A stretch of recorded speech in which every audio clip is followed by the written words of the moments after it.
One of the most dramatic events of the past weeks was a message of solidarity to Wisconsin workers sent from Tahrir Square in Cairo. It was sent by Egyptian labor leader Kamal Abbas.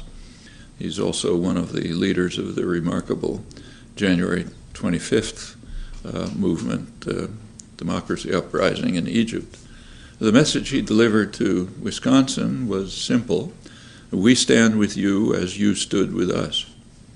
That message is for all of us. The message is we're all in this together. We'll stand or fall together.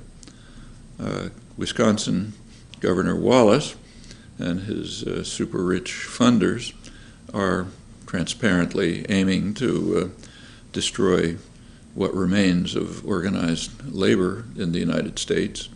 But that's their sights are set far higher than that. There's nothing new about the attack on working people and their organizations. That's a constant theme of American history, and not just from the right.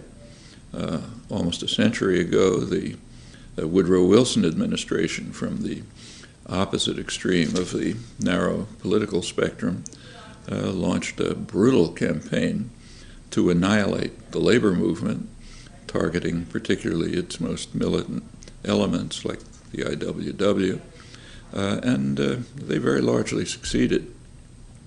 The movement arose again during the Great Depression.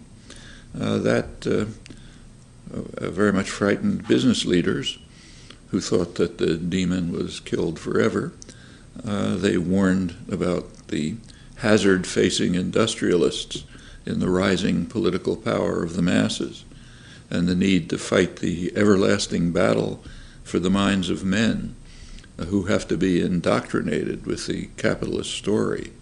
And that's a task they undertook with zeal.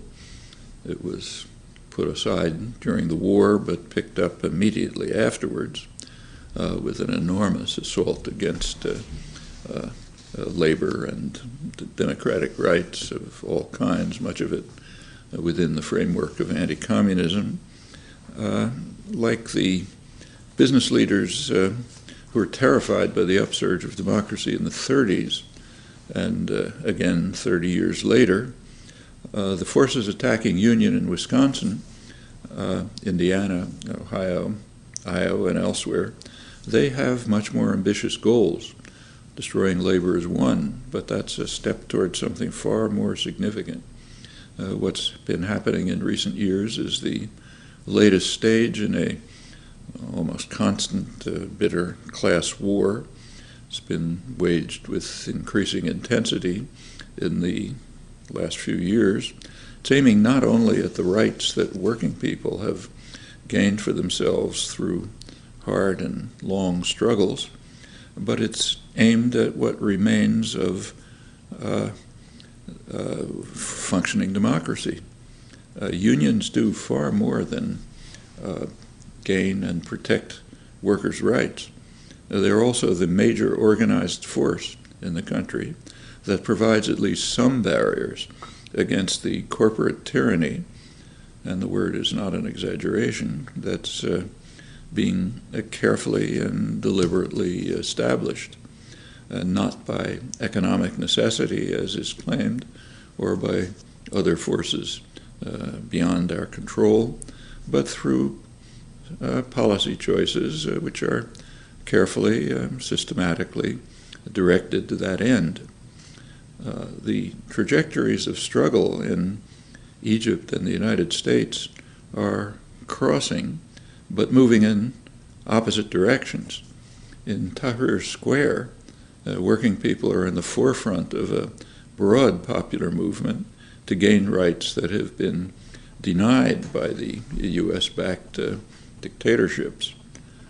In Madison, they are in the forefront of a struggle to protect rights, that hard-won rights that are coming under severe attack and could be destroyed. The demonstrators in Tahrir Square seek to establish basic democratic rights. In Madison, to prevent what is left of such rights from being destroyed. Kamal Abbas is quite right to stress the solidarity that's always been the driving force of the labor movement. We're all in this together, and the stakes could hardly be higher.